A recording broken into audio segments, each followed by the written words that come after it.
Hey guys, there's something that I want to discuss, and this is probably the most important thing that the trucking industry need to discuss and need to come to a resolution with. They need to figure this out. It's really becoming too much at the moment.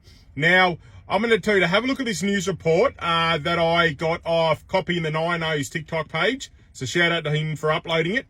But have a look at this, and then I've got some more stuff to say after it. There fears the trucking industry is under too much pressure and lacking experienced drivers.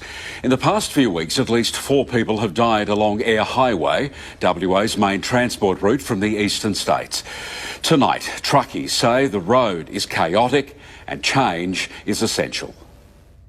Hundreds of trucks parked at the Nullarbor Roadhouse, just across our border into South Australia. This is the state of our umbilical cord into WA. New drone vision puts into perspective what happens when an incident cuts off our state. Never seen anything like that before. It was pretty chaotic. I honestly don't want to go back across there until something's done. It's pretty scary at the moment. 3 lives were lost near Yalata along Air Highway on Thursday after 2 trucks collided head-on. But it definitely could have been prevented. It's amazing what experience does. A wake-up call for those on our roads. You just want to be out there doing your job. You don't want to be thinking, am I going to survive this trip?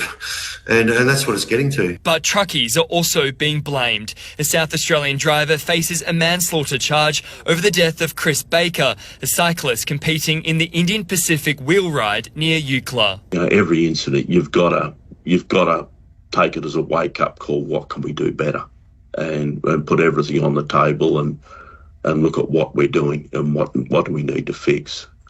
You can't waste people's lives. Industry leaders fear there's a lack of experienced truck drivers and companies are recruiting simply to fill the drivers' seats. Companies that are hiring these people on no experience just to, unfortunately, make a dollar. When rail goes down, there's big money to be made for little transport companies. 50-60% of our continent connected by just such a thin thread. Truckies say more needs to be done to help, such as dedicated apprenticeships and training. I've always said for many, many years that a truck licence is as good as a trade. How many more people have to die on the roads before something is done? A highway under pressure. Josh van Staden, 7 News.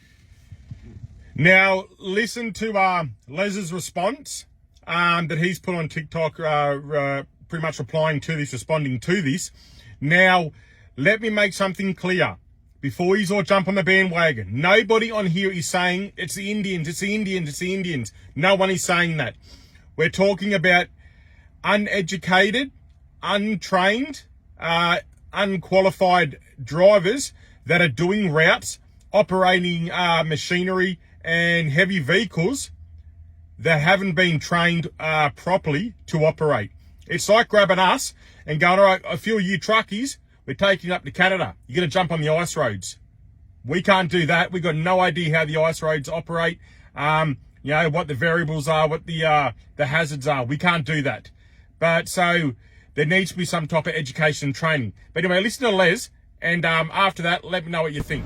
Now, it's about time this was actually brought up on the news. Experienced drivers. Now, don't get me wrong, there's a lot of Australian drivers that couldn't drive a greasy stick up a dog's bum. But at the moment, across that Nullarbor, a very large percentage of these drivers are international visa drivers who have absolutely no experience in towing a full-length single trailer, let alone a B-double, let alone a B-triple, let alone an AB triple. It is absolutely bedlam across the Nullarbor at the moment. I went across there 2 weeks ago and I'm in no hurry to go back. It's becoming an absolute fucking shit fight. They have no road sense. They have no sense of length or weight. They're told to get in the truck and drive from point A to point B as fast as they can. You see it all the time. Trailers dropping off edge of the road, full noise, they're swinging all over the place because they don't know. They haven't got a clue. They haven't been trained enough. It took me years, and a lot of blokes will know, it took you years to get into a road train position or a licence. Back when they were younger, you had to drive a rigid for so long, then another rigid, then you got into your class 5 and your HC. You had to spend enough time dragging one trailer around and learning things before you even looked like getting a B-double or a road train licence. It has to stop. The carnage is enough. I feel personally that the government now has blood on their hands because of this whole system they have set up of putting bums in trucks. It is wrong. Give them more training. Give them 12 months to 2 years with one trailer. Keep them local. Get them the education and experience they need before you send them across Australia. It is becoming an absolute death trap out there at the moment. For what? To be 5 or 10 minutes earlier than your mate. It just doesn't make sense to me. It's got to change, and the government's got to step in. So you've just watched what I've put up. Now, like I said before, I drive the eastern side of the country. I don't drive in the old hectic outback. I don't drive the Nullarbor. I don't do any of that stuff. This isn't about me. This is about truck drivers and the industry in general, all throughout Australia. So, anybody that knows the Nullarbor, has experience out there, the outback, dealing with other people, write your comments in and share this video. Like this video so we can get it out there so the government can watch it. I know that NHVR does in fact watch my video or my Facebook page and all my videos. So have your say, and hopefully the right people will read what we're thinking and will realise that something needs to be done, because people are going to keep on dying all throughout Australia because of inexperienced drivers that shouldn't be driving the routes or driving the trucks they shouldn't be driving. So have your say now. Share, like, get this video out there so everybody can watch it.